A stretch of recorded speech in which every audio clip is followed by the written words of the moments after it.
നമസ്കാരം, എല്ലാ കുട്ടികൾക്കും സുഭാഷ് സാറാണ്. നമ്മുടെ കീം എൻട്രൻസ് എക്സാം ഈ മാസം 5-ാം തീയതി തുടങ്ങുകയാണ്. കുട്ടികളൊക്കെ നല്ല രീതിയിലൊക്കെ പ്രാക്ടീസ് നടത്തിയവരുമുണ്ട്, ജസ്റ്റ് ആയിട്ടൊക്കെ ഉള്ളവരൊക്കെ ഉണ്ട്, പല രീതിയിലുള്ള ആൾക്കാരുണ്ട് അല്ലേ.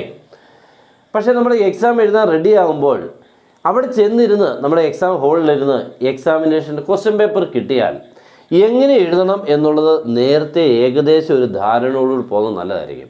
ഏകദേശം ഒരു കാൽക്കുലേഷൻ, ഞാൻ ഇത്ര ക്വസ്റ്റ്യൻസ് എഴുതും, ഇത്ര എണ്ണമൊക്കെ റെഡി ആയാൽ എത്ര മാർക്ക് കിട്ടും, ഇത്ര എണ്ണം പോയാൽ മീൻസ് ഞാൻ എഴുതുന്നതിനുള്ളിൽ കുറച്ച് തെറ്റിപ്പോയാൽ എന്നാലും കുഴപ്പമില്ല, എത്ര എണ്ണം മാക്സിമം നിങ്ങളൊന്ന് അറ്റൻഡ് ചെയ്യണം, ഏറ്റവും കുറഞ്ഞത് എത്ര എണ്ണം അറ്റൻഡ് ചെയ്യണം, ഇങ്ങനെയുള്ള കുറേ കാര്യങ്ങളാണ് നമ്മൾ പറയാൻ പോകുന്നത്.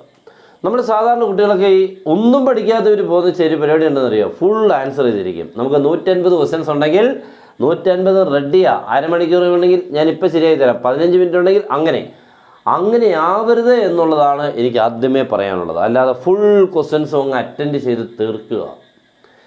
കുറച്ചൊക്കെ പഠിച്ചിട്ടുള്ളവരാണെങ്കിൽ നമ്മൾ അങ്ങനെ ഒരിക്കലും എഴുതാൻ സാധ്യതയില്ല. ഒത്തിരി പഠിച്ചിട്ടുള്ളവരാണെങ്കിൽ വളരെ വളരെ ശ്രദ്ധിക്കുകയും ചെയ്യും. കാരണം തെറ്റാൻ പാടില്ല എന്നുള്ളൊരു മനസ്സിലൊരു ബോധ്യമുണ്ട്. പക്ഷെ ഒന്നും പഠിക്കാത്തവർക്കാണെങ്കിൽ ഒന്നുമേ പഠിച്ചിട്ടില്ലല്ലോ, എല്ലാം നമുക്കറിയാവുന്ന പോലെ മീൻസ് അങ്ങ് ആൻസർ ചെയ്ത് പോകും. ഒരിക്കലും അങ്ങനെ ചെയ്യരുത്. നമുക്ക് ആൻസർ ചെയ്യേണ്ടത് വളരെ വളരെ ശ്രദ്ധിക്കണം. ആ കാര്യങ്ങളാണ് നിങ്ങളുടെ ഇന്ന് എത്തിക്കാൻ പോകുന്നത്. ഒട്ടുമേ നിങ്ങളുടെ സമയം നഷ്ടപ്പെടുത്താതിരിക്കാൻ മീൻസ് എളുപ്പം പറഞ്ഞിട്ട് പോകുക എന്നുള്ളതാണ്. നമുക്ക് ആർക്കുമേ സമയമില്ല, പ്രത്യേകിച്ച് നിങ്ങളാണ് ഇപ്പോൾ എക്സാം എഴുതാൻ പോകുന്നത്. നിങ്ങളുടെ ടൈം നമ്മൾ ഒരിക്കലും കളയാനല്ല ഉദ്ദേശിക്കുന്നത്. കൃത്യമായിട്ടുള്ള വേണ്ട കാര്യങ്ങൾ മാത്രം നിങ്ങളോടൊന്ന് എത്തിയിട്ട് ഉടൻ പോയേക്കാം. സ്റ്റാർട്ട് ചെയ്യാം. നമസ്കാരം, എല്ലാ കുട്ടികൾക്കും സുഭാഷ് സാറാണ്. മറ്റൊരു എൻട്രൻസ് ക്ലാസ്സിലേക്ക് എല്ലാവർക്കും സ്വാഗതം. വളരെ ഇമ്പോർട്ടൻ്റ് ആയിട്ടുള്ള, നിങ്ങൾ പഠിച്ചിട്ടില്ലാത്തത്, അതാണ് ഒരു പ്രത്യേകത. എൻട്രൻസിന് ഉറപ്പായിട്ട് വരുന്ന ക്വസ്റ്റ്യൻസുകളായിട്ടാണ് ഇന്നത്തെ നമ്മുടെ ക്ലാസ്. നമ്മൾ സാധാരണ എപ്പോഴും പഠിക്കുന്നത് മെട്രിസസ്, ഡിറ്റർമിനൻസ്, ഡിഫറൻസിയേഷൻ, പിന്നെ ഇൻറ്റഗ്രേഷൻ, ഇങ്ങനെയുള്ള കുറേ ചാപ്റ്റേഴ്സ്, വെക്റ്റേഴ്സ്, ഇതൊക്കെ നമുക്ക് ഇച്ചിരി പരിചയത്തിൻ്റെ പുറത്ത് അത് തന്നെ ഇരുന്ന് പഠിക്കും. പക്ഷെ അതേപോലെ ഇമ്പോർട്ടൻസ് ഉള്ളതാണ് +1. അതുകൊണ്ട് ഞാൻ ഇന്നത്തേത് അങ്ങനത്തെ ഒരു ക്ലാസ്സാണ്. പഠിച്ചോണം, മാക്സിമം ഷെയർ ചെയ്തേക്കണം. പിന്നെ നിങ്ങൾക്ക് ഇത് കഴിഞ്ഞിട്ടുള്ള എൻട്രൻസുകൾ മീൻസ് അടുത്ത വർഷത്തേക്കോ അല്ലെങ്കിൽ ഈ വർഷത്തെ NDAക്കോ ഒക്കെ നിങ്ങൾക്ക് ജോയിൻ ചെയ്യാം. മാക്സിമം നിങ്ങൾക്ക് ക്ലാസ്സുകളും നോട്ട്സുകളും തന്നുള്ള ക്ലാസ് കിട്ടും. ഓക്കെ, അപ്പോൾ നമ്മുടെ ക്വസ്റ്റ്യനിലോട്ട് കയറാം അല്ലേ. If 1 root of the quadratic equation is 1/3 + 4i. ഒരു ക്വാഡ്രാറ്റിക് ഇക്വേഷൻ്റെ 2 റൂട്ട്സ് ആണെന്നറിയാം. അതിൽ ഒരാൾ 1/3 + 4i ആണ്. അങ്ങനെയാണെങ്കിൽ അതർ റൂട്ട് ആരായിരിക്കും എന്നാണ്. അങ്ങനെയാണെങ്കിൽ മറ്റേ റൂട്ട് ആരായിരിക്കും. അപ്പോൾ ഇതിൻ്റെ ഒരു പ്രശ്നം എന്ന് പറഞ്ഞാൽ ഇതൊരു സ്റ്റാൻഡേർഡ് ഫോമിലല്ല. ഉണ്ടോ 1/3 + 4i സ്റ്റാൻഡേർഡ് ഫോമിലല്ലല്ലോ. സ്റ്റാൻഡേർഡ് ഫോം ആക്കിയാൽ വളരെ ഈസിയാണ് കേട്ടോ. അപ്പോൾ ആദ്യം നമുക്കിതിനെ ഒന്ന് സ്റ്റാൻഡേർഡ് ഫോം ആക്കാം. 1/3 + 4i ആണ് 1 റൂട്ട് അല്ലേ. മറ്റേ റൂട്ടിനെ കണ്ടുപിടിക്കാൻ വേണ്ടി ഇതിനെ ഒന്ന് സ്റ്റാൻഡേർഡ് ഫോം ആക്കാൻ നമ്മൾ എന്ത് ചെയ്യണം, 3 - 4i കൊണ്ട് താഴെയും മണ്ടയ്ക്കും ഇൻറ്റു ചെയ്യണം. ഓക്കെ, ഇൻറ്റു ചെയ്യുമ്പോൾ 1 × 3 - 4i 3 - 4i തന്നെയാണ്.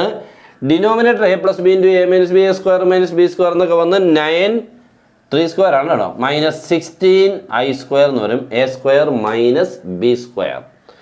ആൻസർ വരുമ്പോൾ 3 - 4i/9. ഈ i²ൻ്റെ വാല്യൂ -1, ഈ -1 വരുമ്പോൾ പ്ലസ് ആയിക്കൊണ്ട് 9 + 16 25. Answer is 3/25 - 4i/25. ഇതാണ് നമ്മുടെ ഈ റൂട്ട്. ഇയാളെ തന്നെ ഞാൻ ചെയ്തിട്ട് കേട്ടോ. ഇതാണ് ഫസ്റ്റ് റൂട്ട്. അങ്ങനെയാണെങ്കിൽ ഇതിൻ്റെ അതർ റൂട്ട് ആരാന്ന് ചോദിച്ചാൽ ഈ മൈനസ് മാറ്റി എന്താക്കിയാൽ മതി, പ്ലസ്. വേറെ ഒരു വ്യത്യാസമില്ല. എപ്പോഴും കോംപ്ലക്സ് റൂട്ട്സുകൾ എപ്പോഴും +or - വരത്തുള്ളൂ. ഓക്കെ, അപ്പോൾ 3/25 - 4i/25 ആണ് നമ്മുടെ ഫസ്റ്റ് റൂട്ട്. അങ്ങനെയാണെങ്കിൽ സെക്കൻഡ് റൂട്ട് എന്ന് പറഞ്ഞാൽ 3/25 + 4i/25. ഓക്കെ ആണല്ലോ. നെക്സ്റ്റ്, ഇതൊരു മറ്റൊരു ക്വസ്റ്റ്യനാണ്, അടിപൊളിയായിട്ടുള്ളത്, വളരെ സിമ്പിളായിട്ട് മനസ്സിലാക്കാൻ പറ്റും കേട്ടോ.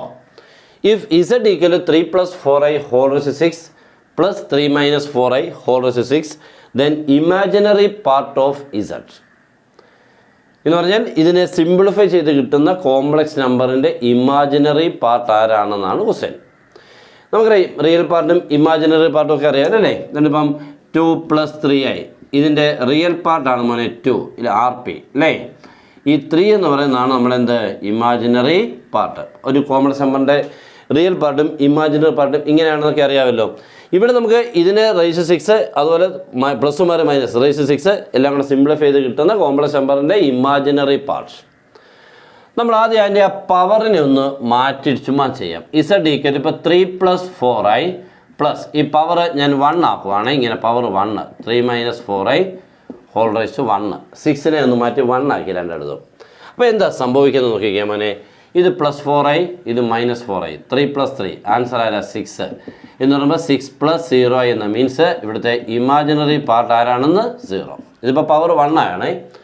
പവർ 1കളായപ്പോൾ സംഭവിച്ചതാണ്. ഞാൻ ഇന്ന് പവറിനെ 2 ആക്കുകയാണ്.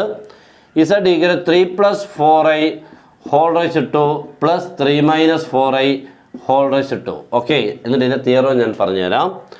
a + b ഹോൾ സ്ക്വയർ ആകുമ്പോൾ a² 9, 2ab 2 × 3 × 4 × i answer 24i -16 അറിയാലോ.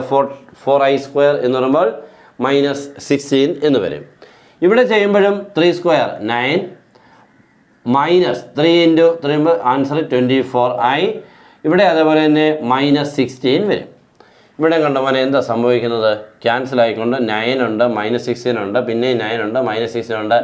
ആൻസർ ഒരു നമ്പറാണ്, i ഇല്ല. അതുകൊണ്ട് അവിടുത്തെ ഈ ഇമാജിനറി പാർട്ട് ആരെന്ന് കിട്ടി 0. അപ്പോൾ ചുരുക്കത്തിൽ ഞാൻ പറഞ്ഞു വന്നത് പവർ 1 ചെയ്തപ്പോഴും പവർ 2 ചെയ്തപ്പോഴും നിങ്ങൾക്ക് ഇമാജിനറി പാർട്ട് ആരെന്നാണ് 0. ഇനി നിങ്ങൾ പവർ 3, 4, 5, 6 ഏത് പവർ കൊടുത്താലും ഇമാജിനറി പാർട്ട് എപ്പോഴും 0 ആയി കിട്ടുള്ളൂ. അതിൻ്റെ റീസൺ ഈ രണ്ട് പേര് തമ്മിലുള്ള ബന്ധം ഉണ്ടെന്ന് നമുക്ക് 3 + 4i 3 - 4i. ഒരാൾ മറ്റേയാളുടെ കോഞ്ചുഗേറ്റാ. ഒരാൾ മറ്റേയാളുടെ എന്താണ്? കോഞ്ചുഗേറ്റാണ്. അറിയാമല്ലോ. അങ്ങനെ വരുമ്പോൾ z + z' എന്ന് പറഞ്ഞാൽ 2 × റിയൽ പാർട്ട് ഓഫ് z എന്നാണ് കേട്ടോ. പഠിച്ചിട്ടുള്ളതാണ് കേട്ടോ. ഒരു കോംപ്ലക്സ് നമ്പറും അതിൻ്റെ കോഞ്ചുഗേറ്റും തമ്മിൽ ആഡ് ചെയ്താൽ 2 ടൈംസ് ഓഫ് റിയൽ പാർട്ട് എന്നാണ്. There is no imaginary part. അതാണ് എൻ്റെ കാരണം.